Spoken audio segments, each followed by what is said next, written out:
అవినాష్ త్వరలోనే క్యాన్సర్తో చనిపోబోతున్నాడు. ఇక్కడే చనిపోతే పాప బాధపడుతుందని అమెరికా వెళ్ళిపోయాడు. వాళ్ళిద్దరిని జాగ్రత్తగా చూసుకోమ్మా. అసలు మీకు నన్ను అమెరికా తీసుకెళ్ళడమే ఇష్టం లేదు. ఎలా తప్పించుకోవాలా అని ఆ భగవంతుడిని ప్రార్థించుంటారు. వేరే దారి లేక ఆ భగవంతుడు నాకు ఈ పరిస్థితి కలిగించాడు. కూతుర్ని అల్లుణ్ణి మనవణ్ణి చూడాలని మీ ఆంటీ పట్టుబడుతోందమ్మా. మనవడి గురించి ఏదో ఒకలా మేనేజ్ చేయొచ్చు అంకుల్. ఇంతకు ముందు చెప్పినట్టే సడన్ గా బయలుదేరడం వల్ల స్కూల్ సెలవులు దొరకలేదనో లేకపోతే ఇంకేదో చెప్పొచ్చు. ఇకపోతే అల్లుడంటే మన దగ్గరే ఉన్నాడు కదా, తీసుకొస్తే సరిపోతుంది. కాలు కొంచెం ఫ్రాక్చర్ అయిందమ్మా. హాస్పిటల్లో జాయిన్ చేశాను. ప్రస్తుతానికైతే ప్రమాదమేం లేదమ్మా. కాకపోతే నిన్ను చూడాలని కలవరిస్తోంది.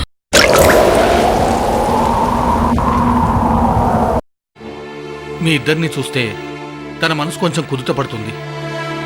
కానీ నా మనసు కుదుట పడాలంటే ఇప్పుడే నేను అమ్మని చూడాలి నాన్న.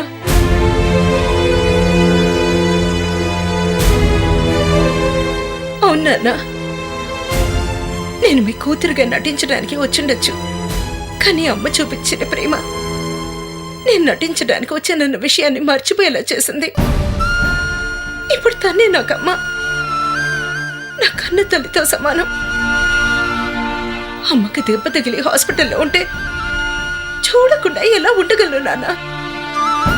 నన్ను వెంటనే అమ్మ దగ్గరికి తీసుకెళ్ళండి. తీసుకెళ్ళండి అంకుల్.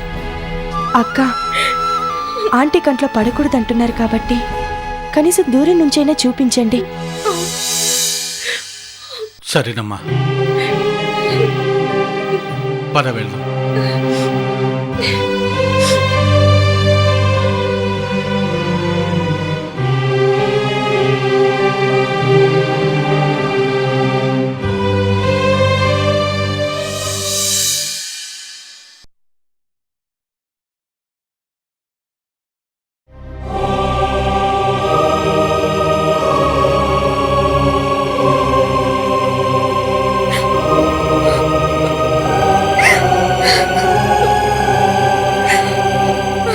రోజు రోజుకి నిన్ను చూస్తుంటే భయం వేస్తుంది ప్రియా. సరిగ్గా ఫోన్ చేయట్లేదు. ఎప్పుడు చూసినా ఏడుస్తూనే ఉన్నావు. నువ్వు పడే బాధను చూసి తట్టుకోవడం నా వల్ల కావట్లేదు. నీ బాధకు కారణం ఏంటో తెలిసినా ఏమీ చేయలేని నిస్సహాయ స్థితిలో ఉన్నాను ప్రియా. ఆ భగవంతుడే నా బాధను తొలగించలేకపోయాడు. ఇక మీరు మాత్రం ఏం చేస్తారులేండి?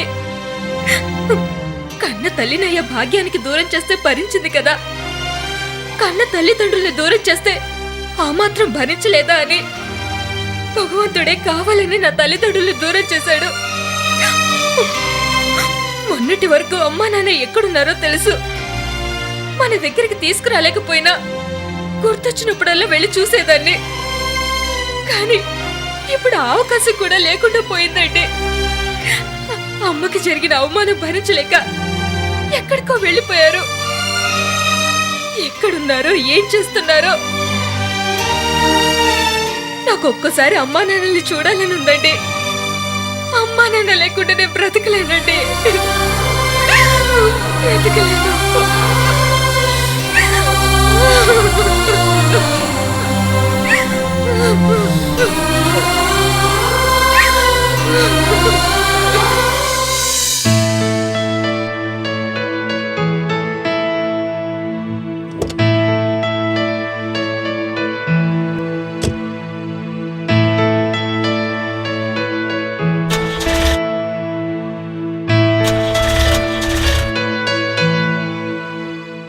ఏమైందన్నా?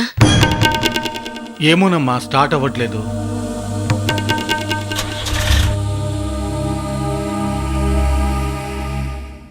ఏమోనమ్మా, ఇది స్టార్ట్ అయ్యేలా లేదు.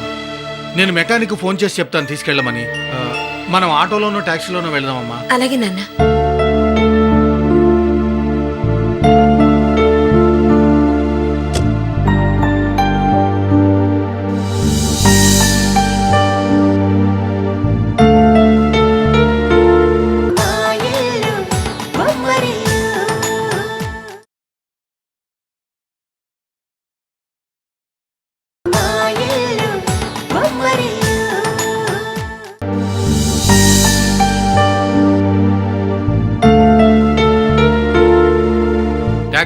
వైపు వస్తావా? సార్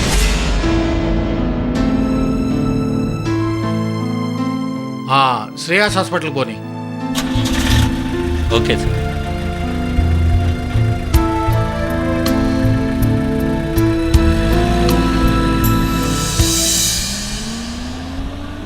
అమ్మా, నువ్వు అనవసరంగా వస్తున్నావేమో. పొరపాటున మీ అమ్మ కంట్లో పడితే మళ్ళీ అదో పెద్ద సమస్య అవుతుంది. సమస్య ఏమీ రాదు నాన్న. అమ్మ నన్ను చూడకుండా ఏ కిటికీలోంచో చూసి వచ్చేస్తాను. గాయత్రి చిరంజీవి దగ్గర ఉండమేంటి? పైగా నాన్న అని కూడా పిలుస్తుంది. అంటే చిరంజీవి గాయత్రిని కన్నబిడ్డలా తనింట్లోనే ఆశ్రయిస్తున్నాడా? ఈ మధ్యన చిరంజీవి ఎన్నిసార్లు కలిసినా గాయత్రి తన దగ్గర ఉన్న విషయం నాతో చెప్పలేదే. బహుశా గాయత్రి చెప్పొద్దని ఉంటుంది. పోనీలే, ఆ భగవంతుడు గాయత్రిని ఒక మంచి వ్యక్తి దగ్గర ఆశ్రయం పొందేలా చేశాడు. గాయత్రి గురించి ఇంకా ఆలోచించాల్సిన అవసరం లేదు. అలాగే భార్గవిని కూడా ఆ భగవంతుడు మంచి దారి చూపించుంటే అంతకంటే సంతోషించే విషయం ఇంకోటి ఉండదు. నాన్న, భార్గవి మిమ్మల్ని ఓ విషయం అడగమంది. ఏంటమ్మా? అదే నాన్న, పిన్ని బాబాయిల గురించి ఎంక్వైరీ చేయిస్తా అన్నారు కదా, వాళ్ళ గురించి ఏమన్నా ఆచూకీ తెలిసిందా అని. తెలిస్తే చెప్పకుండా ఉంటానమ్మా. మాధవితో చెప్పాను.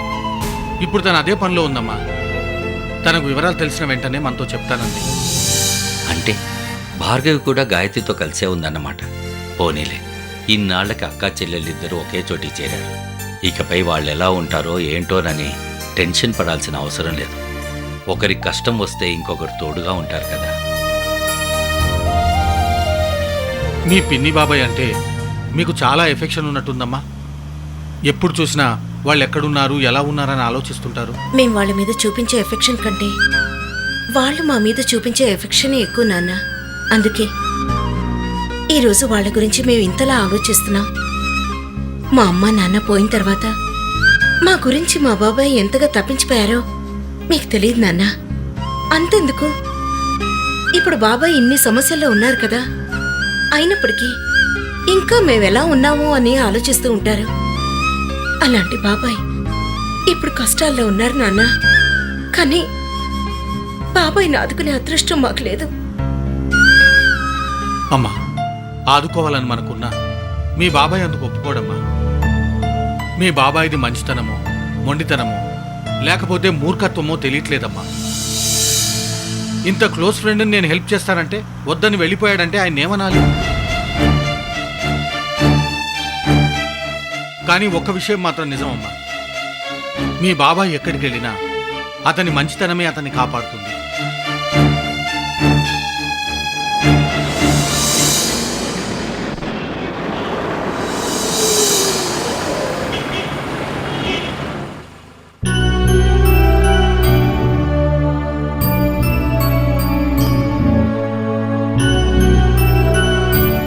నానా, నేను అమ్మని చూసి వెళ్ళిపోతాను కదా, టాక్సీని ఇక్కడే ఉండమని చెప్తాం. అలాగేనమ్మా. టాక్సీ మేము వచ్చే వరకు లేట్ అవుతుంది, కాస్త వెయిట్ చేయి. Okay sir.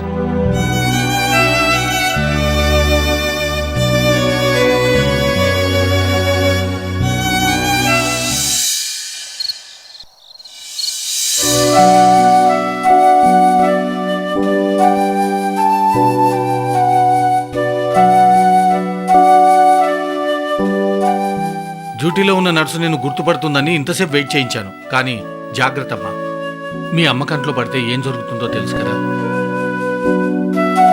అదే మీ అమ్ముండే గది. నువ్వు కిటికీలోంచి చూడమ్మా, నేను లోపలికి వెళ్తాను. అలాగే నాన్న.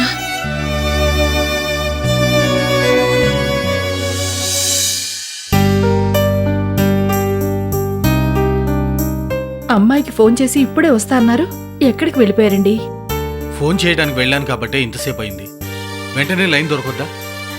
సర్లేండి. ఇంతకీ అమ్మాయితో మాట్లాడారా? రమ్మని చెప్పారా? ఎప్పుడు బయలుదేరుతోందట? రేపు ఉదయం ఫ్లైట్కే బయలుదేరుతుంది. ఎల్లుండి మధ్యాహ్నానికి నీ దగ్గర ఉంటుంది. నాకు బాగా సీరియస్గా ఉందని చెప్పలేదు కదా. పిచ్చి పిల్ల అసలే బెంగ పెట్టుకుంటుంది. రాజేశ్వరి, చిన్న దెబ్బ తగిలిందనే చెప్పాను. మీ అమ్మ నిన్ను చూడాలని చెప్పిన వెంటనే ఇమ్మీడియట్గా బయలుదేరుతానండి. నాకు తెలుసండి, దానికి నేనంటే పిచ్చి ప్రేమ. నాకేదైనా జరిగిందని తెలిస్తే అది ఉండలేదు, వెంటనే వచ్చేస్తుంది, నన్ను చూస్తుంది. ఎప్పుడో ఏంటి చూడ్డం? ఆ? ఆల్రెడీ నిన్ను అమ్మాయి చూస్తూనే ఉంది.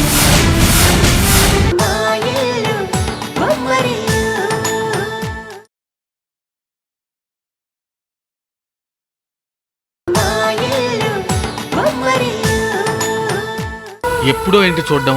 ఆ? ఆల్రెడీ నిన్ను అమ్మాయి చూస్తూనే ఉంది. మన అమ్మాయి చూస్తోందా? ఏదండి? ఎక్కడా? నన్ను ఆట పట్టిస్తున్నారు కదూ.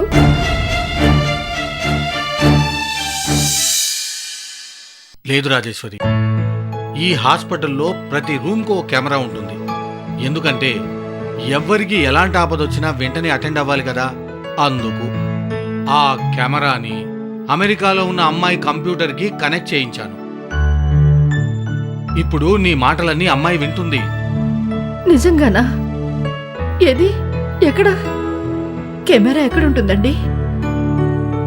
అది చాలా చిన్నది, అదిగో అక్కడ. అలాగా? అయితే ఇప్పుడు నేను మాట్లాడేదంతా అమ్మాయికి వినిపిస్తోందా? అవును, అమ్మాయి వింటుంది.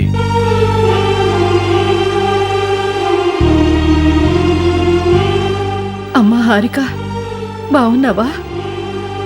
అమ్మకి దెబ్బ తగిలిందని బెంగ పెట్టుకుని ఏడుస్తున్నావా? ఏడవద్దమ్మా, చిన్న దెబ్బేనమ్మా, తగ్గిపోతుంది. నువ్వు వస్తానన్నావు కదా, ఇంకా వేగంగా తగ్గిపోతుంది.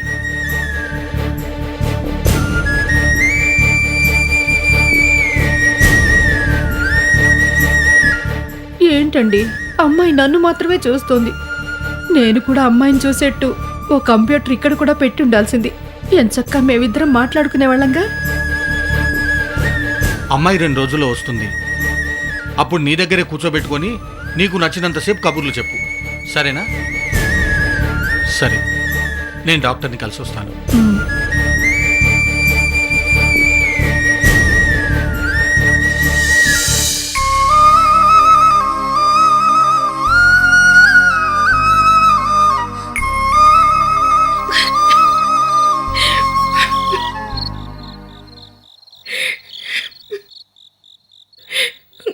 అమ్మ పడే ఆరాటం చూస్తుంటే ఎప్పుడే అమ్మ దగ్గరికి వెళ్ళిపోవాలనిపిస్తుందన్న. అంత అదృష్టం దానికి లేదమ్మా. అది అదృష్టవంతురాలే అయితే కన్నబిడ్డని ఎందుకు పోగొట్టుకుంటుంది? నిజం తెలిస్తే దక్కదని తెలిసే ఇన్ని నాటకాలు ఆడాల్సి వస్తుంది. సర్లేమ్మా, భార్గవ్ ఒక్కతే ఉంది, నువ్వు వెంటనే బయలుదేరు. టాక్సీ డ్రైవర్ కూడా వెయిట్ చేస్తుంటాడు. సరే నాన్న, మరి నేను మళ్ళీ ఎప్పుడు రావాలి? మాధవితో మాట్లాడి ఎప్పుడన్నది డిసైడ్ చేస్తాను. నీతో పాటు జీవన్ని కూడా తీసుకురావాలి కదా. సరే నాన్న, మరి నేను బయలుదేరుతాను. అలాగేనమ్మా.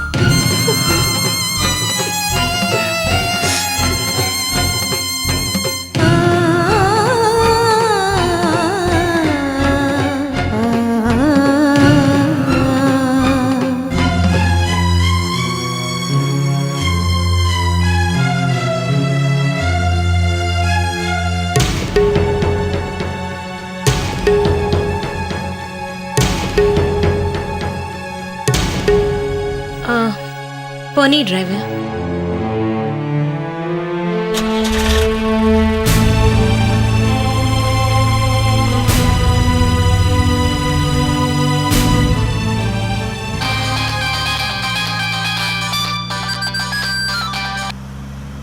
హలో అక్క, భార్గవి,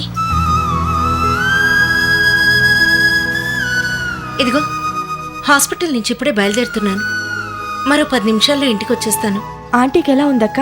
బాగానే ఉంది భార్గవి. అమ్మని చూడగానే ఇప్పుడు కొంచెం ధైర్యం వచ్చింది. కానీ పాపం నా కోసమే కలవరిస్తోంది.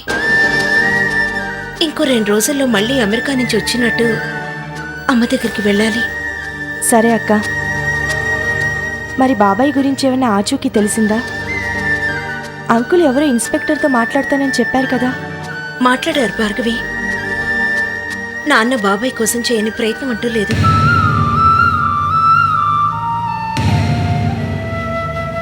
అయినా ఎంత ప్రయత్నిస్తే ఏం లాభం? బాబాయిని చూడాలన్న అదృష్టం మనకుండాలి కదా.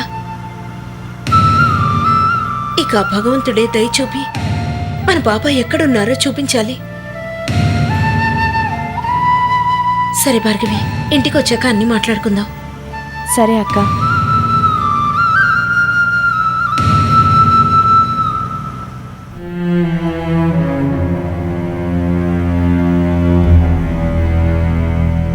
ఏమైంది డ్రైవర్?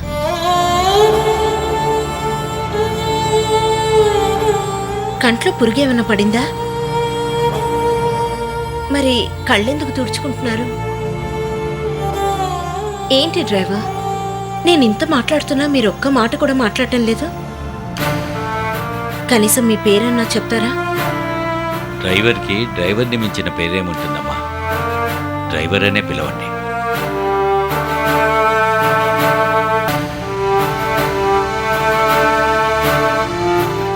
ఈ లెఫ్ట్ లో ఆ ఇంటి దగ్గర ఆపండి.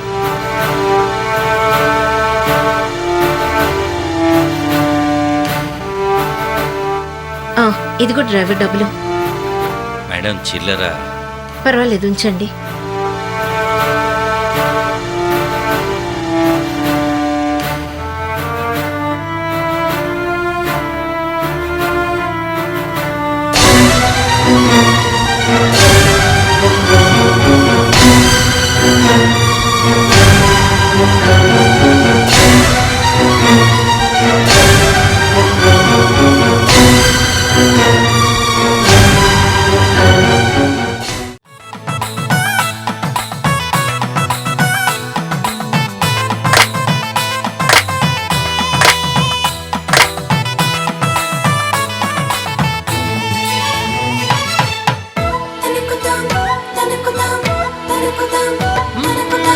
ఎక్కడిదో అల్లరి గాలి సరదాగానే వీచే చిన్నారి కిన్నెరసాని పయనాలేమో చూసి